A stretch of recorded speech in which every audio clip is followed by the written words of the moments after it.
Dear students,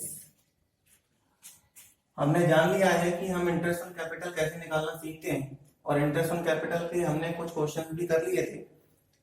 तो आज हम जानेंगे कि प्रोविजंस क्या क्या होते हैं इंटरेस्ट ऑन कैपिटल के। तो provisions relating for interest on capital यानी इंटरेस्ट ऑन कैपिटल को विभिन्न केसेस में हम कैसे फाइंड आउट करते हैं उसको हम जानेंगे, जिसमें कि सबसे पहला केस आपको दे रखा है। आज हम उसके ट्रीटमेंट और केस के बारे में जानेंगे क्या क्या केस आ सकते हैं हमारे पास इंटरेस्ट ऑन कैपिटल को निकालने के लिए और उसकी फिर हम कैलकुलेशन कैसे करेंगे। जैसे कि पहला केस आपके सामने आ सकता है कि when partnership deed silent about the interest on capital या absent about the interest on capital. इसका मतलब ये होता है कि पार्टनरशिप डीड में इंटरेस्ट ऑन कैपिटल के बारे में लिखा ही नहीं है, और जब पार्टनरशिप डीड में इंटरेस्ट ऑन कैपिटल के बारे में नहीं लिखा है, इंटरेस्ट ऑन कैपिटल अलाउड के बारे में नहीं लिखा है, तो उस केस में उसका ट्रीटमेंट क्या होगा ये हम जानेंगे। तो उसमें हम इंटरेस्ट ऑन कैपिटल को अलाउड करते ही नहीं है, क्योंकि जैसा कि आप जानते हैं कि जब भी पार्टनरशिप डीड साइलेंट होती है किसी भी एप्रोप्रिएशन के लिए, चाहे वो इंटरेस्ट ऑन कैपिटल हो चाहे वो सैलरी हो, तो वो अलाउड ही नहीं किया जाता है। इसीलिए इस केस में हम इंटरेस्ट ऑन कैपिटल को अलाउड नहीं करेंगे। सेकंड केस क्या हो सकता है कि when partnership deed allowed the interest on capital, की पार्टनरशिप डीड में लिखा हुआ है कि हम इंटरेस्ट ऑन कैपिटल देंगे, तो फिर उसमें तीन केसेस हो सकते हैं। तीन केसेस कैसे कैसे हो सकते हैं कि आपको ये लिखा हुआ है कि इंटरेस्ट ऑन कैपिटल हमें देनी है। पहला केस उसमें क्या हो सकता है कि व्हेन प्रॉफिट इज इक्वल और more than the interest on capital. जैसे कि आप जानते हैं कि इंटरेस्ट ऑन कैपिटल जो होती है वो एप्रोप्रिएशन होता है, यानी एक एप्रोप्रिएशन का आइटम होता है जो कि प्रॉफिट से ही दिया जाता है। When profit is equal or more than the interest on capital, जब आपके पास प्रॉफिट जो है वो इंटरेस्ट ऑन कैपिटल से ज्यादा है या उसके बराबर है, तो उसमें कोई दिक्कत नहीं है। तब हम इंटरेस्ट ऑन कैपिटल अलाउड कर देंगे जितनी भी हमें इंटरेस्ट ऑन कैपिटल देनी थी अकॉर्डिंग टू पार्टनरशिप डीड, चाहे वो 5% हो चाहे वो 6% हो, क्योंकि हमारे पास प्रॉफिट जो है वो उसके बराबर है और या फिर उससे ज्यादा है, उसके बराबर है या फिर उससे ज्यादा है। इस कंडीशन में हम इंटरेस्ट ऑन कैपिटल पूरी अलाउड कर देते हैं। सेकंड केस क्या हो सकता है इसमें कि when profit is less than from the interest on capital, या फिर एप्रोप्रिएशन हम कह सकते हैं इंटरेस्ट ऑन कैपिटल को। तो when profit is less than from appropriation, यानी किसी भी एप्रोप्रिएशन के आइटम से अगर हमारे पास प्रॉफिट जो है वो कम है, तो इसकी कंडीशंस आपके लिए क्या हो सकती है। तो हम ये देखेंगे कि when profit is less than from the interest on capital, तो क्या होगा, तो interest on capital allowed equal to amount of profit. ठीक है, यानी इंटरेस्ट ऑन कैपिटल फिर उतनी दी जाएगी जितना कि हमारे पास प्रॉफिट होगा। इसके क्वेश्चन भी हम करना सीखेंगे, तो उतनी इंटरेस्ट ऑन कैपिटल दी जा सकती है जितना कि प्रॉफिट होता है, क्योंकि केवल ये लिखा हुआ है पार्टनरशिप डीड में कि हमें इंटरेस्ट ऑन कैपिटल देनी है, और जब केवल इतना ही लिखा हुआ होता है कि इंटरेस्ट ऑन कैपिटल देनी है तो उसे हम एप्रोप्रिएशन मानते हैं। दो आइटम होते हैं जब भी प्रॉफिट से दिए जाते हैं, एक तो चार्ज होगा कोई भी आइटम और एक एप्रोप्रिएशन माना जाएगा। और जब वो आइटम आपका एप्रोप्रिएशन माना जाता है तो प्रॉफिट की कंडीशंस में ही दिया जाता है, और प्रॉफिट कम होगा तो फिर उतना ही दिया जाएगा जितना कि हमारे पास प्रॉफिट होगा। तो इस कंडीशंस में जब आपके पास प्रॉफिट जो है वो लेस देन है फ्रॉम इंटरेस्ट ऑन कैपिटल से, तो इंटरेस्ट ऑन कैपिटल केवल उतनी ही दी जा सकती है जितना कि प्रॉफिट हमने कमाया है, उससे ज्यादा नहीं दी जा सकती है। तो इंटरेस्ट ऑन कैपिटल हम उतनी ही देंगे जितना कि हमारे पास हमारा प्रॉफिट होगा। तीसरी कंडीशन इसमें क्या हो सकती है कि when firm incurred a loss, अगर मान लीजिए फर्म को प्रॉफिट ही नहीं हुआ और हमें पार्टनरशिप डीड में लिखा हुआ है कि हमें इंटरेस्ट ऑन कैपिटल देनी है, फर्म ने कोई लॉस इनकर्ड किया है, फर्म को प्रॉफिट हुआ ही नहीं, और जब फर्म को प्रॉफिट नहीं हुआ है तो फिर हम क्या करेंगे, तो हम उस कंडीशन में इंटरेस्ट ऑन कैपिटल अलाउड नहीं करते हैं, क्योंकि इस आइटम को एप्रोप्रिएशन माना गया है, और जब एप्रोप्रिएशन माना जाएगा तो फिर प्रॉफिट की कंडीशंस में ही उसे अलाउड किया जाता है, लॉस की कंडीशन में अलाउड नहीं किया जाता है। तीसरा प्रोविजन क्या हो सकता है कि when partnership deed allowed interest on capital as a charge of profit. ये इंपॉर्टेंट पॉइंट है आपके लिए जो अभी तक आपने नहीं किया है, कि पार्टनरशिप डीड में लिखा हुआ है कि interest on capital as a charge मानी जाए, और जब एज अ चार्ज मानी जाएगी तो उसे हम कहेंगे कि ये प्रॉफिट के अगेंस्ट चार्ज है। और जब भी कोई आइटम प्रॉफिट के अगेंस्ट चार्ज होता है तो वो किस अकाउंट्स में जाता है, वो जाता है P&L अकाउंट्स में। और पी एंड एल अकाउंट्स में जाने वाले सभी आइटम प्रॉफिट के अगेंस्ट चार्ज होते हैं। एप्रोप्रिएशन के सभी आइटम कहां जाते हैं? P and L appropriation account में। कहां जाएंगे? P and L appropriation account में जाएंगे। तो इस कंडीशन में क्या होगा?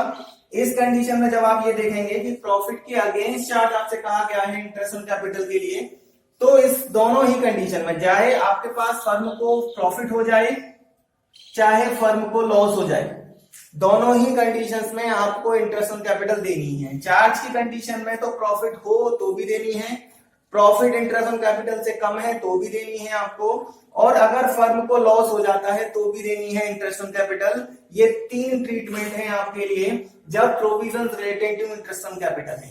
अभी तक हम सिंपल क्वेश्चन कर रहे थे कि हमारे पास प्रॉफिट होता था और हम इंटरेस्ट ऑन कैपिटल अलाउ कर देते थे, लेकिन इस बार आपके पास 3 कंडीशंस आएंगी provision relating for interest on capital के लिए। पहली कंडीशन में एक बार फिर से रिवीजन कर दूं आपके लिए कि व्हेन पार्टनरशिप डीड आपके पास साइलेंट है कि आपको इंटरेस्ट ऑन कैपिटल नहीं देनी है, तो उस कंडीशन में हम इंटरेस्ट ऑन कैपिटल अलाउ नहीं करेंगे। दूसरी कंडीशन है कि पार्टनरशिप डीड में ये तो लिखा हुआ है कि इंटरेस्ट ऑन कैपिटल देनी है, लेकिन उसके ट्रीटमेंट के बारे में नहीं लिखा है कि उसे एप्रोप्रिएशन माना जाए या फिर चार्ज माना जाए, तो इस कंडीशन में हम उसे एप्रोप्रिएशन मानते हैं।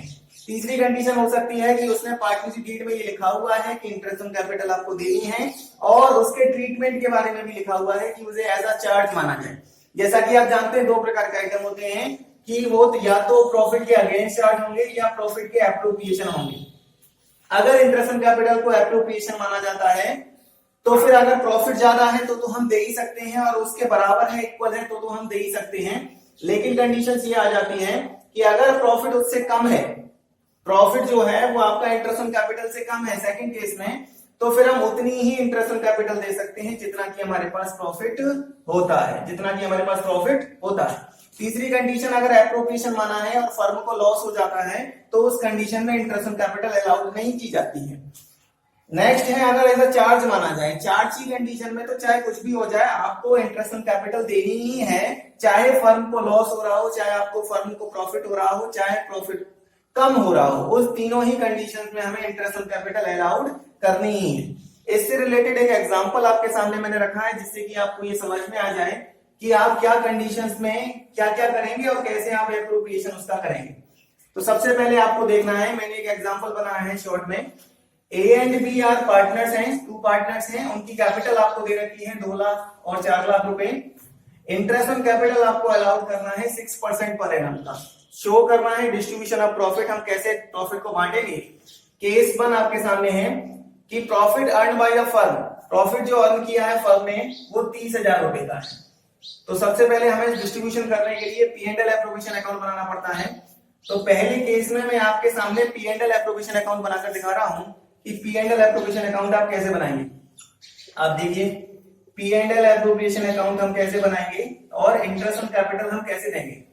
जैसा कि आप जानते हैं कि सबसे पहले आता है बाय नेट प्रॉफिट इसके क्रेडिट साइड में, और वो आपको दे रखा है 30,000, ठीक है। और यहां पर लिखा हुआ है आपके सामने कि हमें प्रॉफिट जो है इंटरेस्ट ऑन कैपिटल जो है वो कितनी देनी है, वो 6% की देनी है, ठीक है। और 6% अगर हमें देनी है तो हम कैलकुलेट करेंगे तो 2 लाख रुपए ए की है और बी की जो दे रखी है वो आपको 4 लाख रुपए दे रखी है। तो 2 इंटरेस्ट ऑन कैपिटल आप इसके इस साइड में देते हैं, 2 इंटरेस्ट ऑन कैपिटल, ठीक है, ए एंड बी। अब आप निकालकर देखेंगे तो यहां पर ऐसा कुछ नहीं लिखा हुआ है कि इसे इंटरेस्ट ऑन कैपिटल को एज अ चार्ज माना जाए। इस कंडीशन में इसे एज अ एप्रोप्रिएशन ही माना जाएगा, क्योंकि केवल ये लिखा हुआ है कि अलाउड की जाए इंटरेस्ट ऑन कैपिटल, ये नहीं लिखा हुआ है कि एज अ चार्ज माना जाए। तो प्रॉफिट अगर हमारे पास कम है, प्रॉफिट अगर हमारे पास कम है तो हम उतनी ही इंटरेस्ट ऑन कैपिटल दे सकते हैं जितना की प्रॉफिट है। पता कैसे चला कम है, तो निकाल कर देख लीजिए कि ए की इंटरेस्ट ऑन कैपिटल जब हम निकालेंगे 2 लाख रुपए का 6% जब हम निकालेंगे तो कितना निकल कर आएगा, 2 लाख रुपए का 6% निकालेंगे तो 12,000 रुपए, और 4 लाख रुपए का 6% जब हम निकालेंगे तो इंटरेस्ट ऑन कैपिटल 24,000 आएगी। कितनी आएगी सर, 12,000 और 24,000 आएगी, जो कि 30,000 से ज्यादा हो जाएगी। तो 12,000 और 24,000 मिलकर तो 36,000 हो जाते हैं, 36,000 हो जाते हैं, और 36,000 का हमारे पास प्रॉफिट ही नहीं है। तो क्या हम इंटरेस्ट ऑन कैपिटल दे सकते हैं? जी, इंटरेस्ट ऑन कैपिटल तो देंगे, लेकिन केवल जितना प्रॉफिट है उतना ही दे सकते हैं। जैसा कि मैंने सेकंड केस में बताया था कि पार्टनरशिप डीड में अगर लिखा हुआ है कि इंटरेस्ट ऑन कैपिटल तो आपको अलाउड करनी है, लेकिन उसके चार्ज के बारे में नहीं लिखा है, तो ऐसी कंडीशन में सेकंड केस आपको बताया गया था कि जब प्रॉफिट लेस देन होता है from the amount of interest on capital, तो उतनी ही इंटरेस्ट ऑन कैपिटल अलाउड की जा सकती है जितना कि हमारे पास प्रॉफिट होता है। अब क्या करेंगे इसमें, तो 30,000 का आपके पास प्रॉफिट है, लेकिन 36,000 रुपए की इंटरेस्ट ऑन कैपिटल आ रही है, तो कोई दिक्कत नहीं है। हमें ये देखना है कि इंटरेस्ट ऑन कैपिटल का क्या रेशियो हो सकता है, उस रेशियो में हम इसे बांटेंगे। ऐसा नहीं है कि प्रॉफिट का जो रेशियो होता है उसमें हम बांटेंगे कि 30,000 पे प्रॉफिट का रेशियो इक्वल है तो हम उसे इक्वल इक्वल बांट देंगे, नहीं। हमेशा ये देखना है कि इंटरेस्ट ऑन कैपिटल का क्या रेशियो निकल कर आ रहा है, उस रेशियो में इस प्रॉफिट को बांट देंगे जब भी आपके पास इंटरेस्ट ऑन कैपिटल से प्रॉफिट जो है कम होगा। जैसे कि मैंने निकाला तो 12,000 और 24,000 आपका इंटरेस्ट ऑन कैपिटल निकल कर आया है। अब मैं अगर इसका रेशियो निकालूंगा, इसे काटूंगा, तो रेशियो हो जाएगा 1:2, 12 1 जाए 12 और 12 से हम इसे काट लेंगे 24 आ जाएगा, तो ये आ जाएगा आपका 1:2।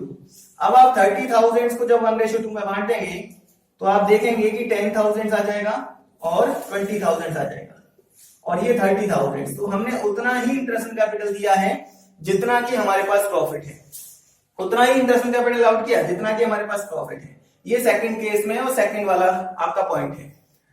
सेकंड केस आपके सामने आता है कि profit earned by the firm is 40,000। अगर प्रॉफिट जो है वो अर्न किया गया है फर्म के द्वारा, और कितना अर्न किया गया है बताइए सर, 40,000 अगर अर्न किया होता, अगर हमने 40,000 का प्रॉफिट अर्न किया होता सेकंड केस में, तो हम ये देखें अब हमें इंटरेस्ट ऑन कैपिटल सेम वही देनी है, तो अब देनी है हमारे पास ए की इंटरेस्ट ऑन कैपिटल है 12,000 और बी की इंटरेस्ट ऑन कैपिटल है 24,000। क्या ये प्रॉफिट से ज्यादा है? नहीं सर, इंटरेस्ट ऑन कैपिटल जो है वो प्रॉफिट से ज्यादा नहीं है, क्योंकि हमारा जो इंटरेस्ट ऑन कैपिटल आ रहा है वो 36,000 है और हमारे पास जो प्रॉफिट है वो 40,000 है, तो हम इंटरेस्ट ऑन कैपिटल दे सकते हैं क्योंकि हमारे पास एप्रोप्रिएशन है।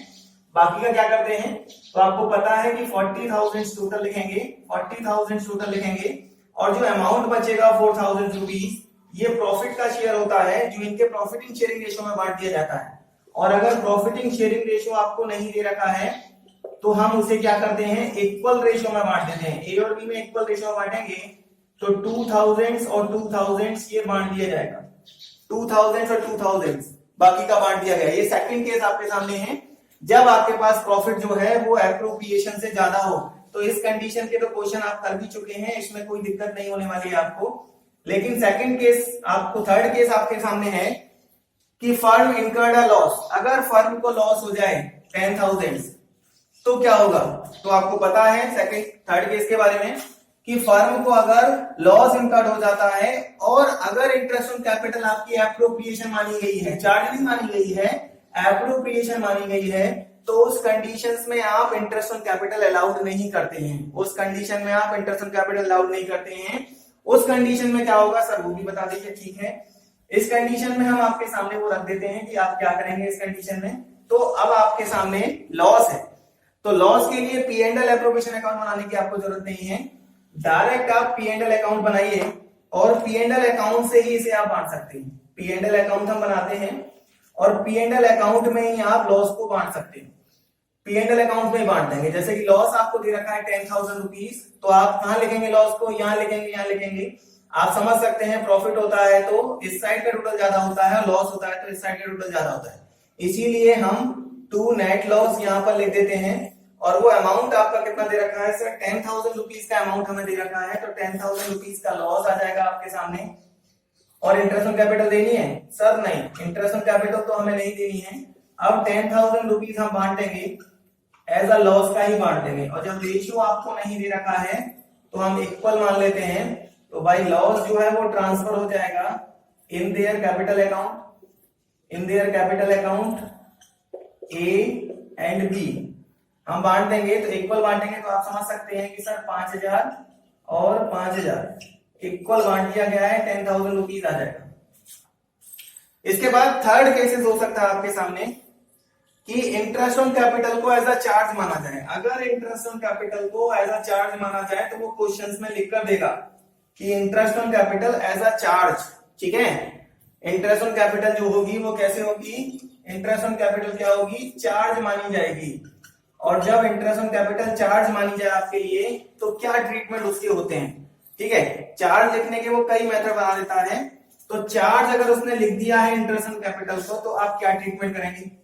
ठीक है, अब चार्ज लिख दिया है और मैं उसे थर्ड केस में मान लेता हूं।